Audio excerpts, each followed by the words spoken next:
सम्मानित महाराष्ट्र के लोकप्रिय मुख्यमंत्री माननीय श्री देवेंद्र फडणवीस जी, माननीय उप मुख्यमंत्री श्री एकनाथ शिंदे जी, मंच पर उपस्थित सभी, ये थोड़ी देर आवाज इसकी कम करवाओ भाई। मंच पर उपस्थित सभी सम्मानित मंत्रीगण, विधायकगण और विभिन्न नेतागण और भीमराव अंबेडकर कार्यकारी अध्यक्ष भारतीय बुद्ध महासभा, यहाँ के सभी डॉक्टर बाबा साहब अंबेडकर महापरिनिर्वाण दिवस समन्वय समिति के महासचिव नागसेन कांबले जी, श्री महेंद्र सालवे जी उपाध्यक्ष, सम्मानित भाई और बहनों, आज हम सब यहाँ पर भारत रत्न डॉक्टर बाबा साहेब अंबेडकर जी के महापरिनिर्वाण दिवस पर उपस्थित हैं। मेरे से पहले बाबा साहब के जीवन वृत्त पर हमारे माननीय उप मुख्यमंत्री माननीय मुख्यमंत्री महोदय ने बहुत ही सारगर्भित विचार उनकी स्मृति के लिए प्रस्तुत किए हैं। भाइयों और बहनों, किसी भी राष्ट्र में समय समय पर जब ऐसे युग पुरुष पैदा होते हैं तो वो सामाजिक न्याय और समाज के ताने बाने के समन्वय के लिए अपने जीवन का बहुत बड़ा हिस्सा आहूत करते हैं और इस प्रकार के महापुरुष भारत में समय समय पर आते रहे। भारत लंबी गुलामी के बाद आजाद हुआ, बहुत बड़ा देश, अलग अलग मंतव्यों के लोग, खान पान जिनके भिन्न भिन्न, पहनावे अलग अलग, संस्कृति और मान्यताएं भिन्न भिन्न, व्यवस्था में हम देखते हैं कि छोटा सा घर भी चलाना बड़ा मुश्किल हो जाता है और देश तो बहुत बड़ा।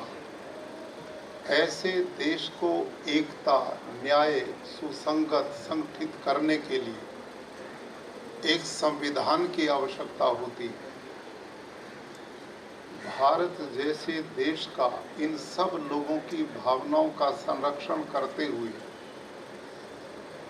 ऐसा संविधान बनाना जो सबके कल्याण में सहयोगी बन सके, ये छोटा कार्य नहीं था, बहुत बड़ा एक काम था। बाबा साहब ने बहुत चिंतन मनन के बाद विश्व भर के देशों के संविधान को देखा, जाना और अपने देश के लोगों की भावनाओं को भी परखा। इस सब को जानकर के जो संविधान वो हमें दे करके गए, ये धर्म ग्रंथ की तरह हम सब के लिए माननीय, पूजनीय और राष्ट्र की एकता समृद्धि का कारण बन रहा है। ऐसे संविधान देने के लिए हम बाबा साहब के आभारी हैं, उनके प्रति श्रद्धा सुमन अर्पित करते हैं। जब मैं राजभवन, अब तो लोक भवन बन गया है, आ रहा था तो रास्ते में मैंने लोगों की अपार समूह को देखा और जानकारी मिली कि ये लोग कल से अपने घरों से निकले हुए। आपने अभी जानकारी दी कि लाखों की संख्या में लोग, अब बाबा साहब हमारे बीच में नहीं है, हम उनको कोई प्रार्थना करके अपने व्यक्तिगत कार्य उनसे पूरे नहीं करा सकते। हम केवल उनके द्वारा किए गए उपकारों को स्मरण करने के लिए अपने घरों से निकले हुए हैं। और लाखों की संख्या में देश विदेश से जो लोग आ रहे हैं, यह उनके कार्यों की प्रामाणिकता के प्रति सम्मान का भाव है। भाइयों और बहनों, धरती पर जिंदा कौन है? वो नहीं है जो 5-6 फीट का शरीर लिए घूम रहा है। जिंदा वो है कीर्तिर यस्य से जीवति, जिस व्यक्ति के कार्य उसके दुनिया से चले जाने के बाद भी लोगों के दिलों में, लोगों के मस्तिष्क में बराबर बने रहते हैं। आज उस बात का अथाह जन समूह प्रमाण है। बाबा साहब भीमराव अंबेडकर अमर हैं। ऐसे लोग शाश्वत जिंदा होते हैं जो दिलों में जगह बनाते हैं। हमारे यहाँ व्याख्याएं कई तरह की उल्टी सीधी कर दी गई। यदि वास्तव में धर्म के स्वरूप को जाने और हम भारतीय परंपराओं को समझे तो वहाँ लिखा क्या है? मनुर्भव जनया दैव्यम जनम। जिस मिशन के लिए बाबा साहब जिए, हमारी संस्कृति से लेकर इन महापुरुषों तक एक ही उपदेश हम सब के लिए था कि तुम सही अर्थों में मानव बनो, मनुष्य बनो, इंसान बनो। मानव किसे कहते हैं? मानव उसे कहते हैं जो व्यक्ति दूसरे के हृदय के स्पंदन को अपने अंदर अनुभव करता है। मानव वो व्यक्ति है जो दूसरे के दुख के आंसुओं को अपनी आंखों से बहाना जानता है। मनुष्य वो है जो दूसरे के घाव को अपने हृदय रूपी मरण से ठीक करने की योग्यता रखता है। मनुष्य वो है जो अपने लिए चाहता वही दूसरे के लिए पैदा करता है। यदि हम ऐसे मानव बने तो ये ऊंच नीच, छोटा बड़ा, ये भेद के लिए कोई स्थान ना कभी था, न है और न होने वाला। जीवन की सत्यता क्या है? हमारे यहाँ बहुत ऊंची बात कही। जीवन की सत्यता का आधार वो विचारणीय बिंदु हैं जो सदा टिकाऊ होते हैं, स्थायी होते हैं, और वो होते हैं एकता के, प्रेम के, स्नेह के, करुणा के, दया के, अहिंसा के, सत्य के, अस्तेय के। ये वो शाश्वत सिद्धांत है जो इस धरती को सदा सुखमय बनाते हैं। बाबा साहब ने अपने जीवन में आने वाली पीढ़ी हम सब के लिए एक संदेश दिया कि शिक्षा वो सत्य सिद्धांत है जो मानव के हर प्रकार के दुखों को काटने की ताकत रखता है। वो समाज सदा आगे बढ़ता है जो शिक्षा के महत्व को समझता है। आप और हमको विचार करना चाहिए। बाबा साहब अपने बचपन के कष्टों से बाहर निकलकर यदि वो शिक्षा से ना जुड़ते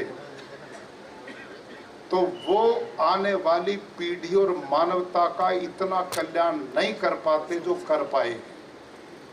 तो उनके जीवन से सबसे बड़ी शिक्षा आज के दिन हमें लेनी चाहिए कि आने वाली जो पीढ़ियां हैं उन सब को हमने शिक्षित करने का काम करना चाहिए, एजुकेशन से जोड़ना चाहिए। घर में एक पढ़ा लिखा योग्य व्यक्ति सारे घर के भविष्य को बदल देता है। और ये काम बाबा साहब ने उस काल में विपरीत परिस्थितियों में भी व्यवस्थाएं होती चली गई और उन्होंने अपनी योग्यता की प्रामाणिकता के द्वारा जो संसदीय कमेटी बनी उसके वो चेयरमैन बने और उनकी योग्यता के आधार पर भारतीय संविधान बनाने का बहुत बड़ा उत्तरदायित्व उनको मिला और उसी के द्वारा संविधान के माध्यम से वो न्याय दिला पाए, समता का भाव पैदा कर पाए और इस देश की एकता अखंडता के लिए उन्होंने बहुत बड़ा कार्य किया।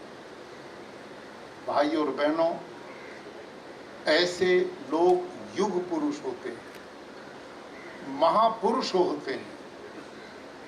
सामान्य व्यक्ति और महापुरुष में यही तो अंतर होता है। सामान्य व्यक्ति वो होते हैं जो बने बनाए रास्ते पर चलते हैं।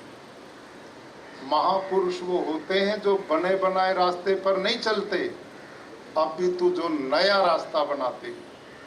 और नया रास्ता बनाते ही नहीं, अपितु जमाने की गर्दन पकड़ करके उस रास्ते पर लोगों को चलाने की ताकत रखते हैं। बाबा साहब ने गली सड़ी व्यवस्था को तोड़कर और सही न्यायपूर्ण उस परंपरा को आगे बढ़ाया जो भारत की संस्कृति की परंपरा है। शृण्वन्तु सर्वे अमृतस्य पुत्राः। इस धरती पर पैदा हुए सभी मनुष्य जो हैं वो सब एक हैं। सब में एक जैसा शरीर का स्वरूप है, सब में एक जैसा मस्तिष्क और भावनाएं जागृत होती हैं। और वो जब सारी भावनाएं मिलकर के सकारात्मक दिशा में बढ़ती हैं तो वहाँ समाज का कल्याण होता है, वहाँ राष्ट्रों के भविष्य का निर्माण होता है। उस समाज में शांति और एकता, भाईचारा स्थापित होता है। ये काम सब बाबा साहब ने अपने जीवन काल में व्यवहारिक रूप से करने का जो काम किया, ऐसे महापुरुष के प्रति आज हम श्रद्धा सुमन अर्पित करते हैं, उनकी स्मृति को प्रणाम करते हैं और उनके जो उपदेश और मार्ग थे, आज देश और समाज उस पर मिलकर के आगे बढ़े। जैसे आदरणीय मुख्यमंत्री जी ने बताया, आज भारत देश माननीय प्रधानमंत्री श्री नरेंद्र मोदी जी के नेतृत्व में चहुमुखी विकास करता हुआ बुलंदियों की ओर बढ़ रहा है। ऐसे समय आत्मनिर्भर भारत के लिए, स्वदेशी भारत के लिए और विकसित भारत के लिए हम सब ने अपना अपना योगदान मिल करके देना चाहिए, जिससे बाबा साहब के द्वारा बनाया संविधान इस भारत के भविष्य के निर्माण करता हुआ इस राष्ट्र को विश्व में देदीप्यमान बना पाए।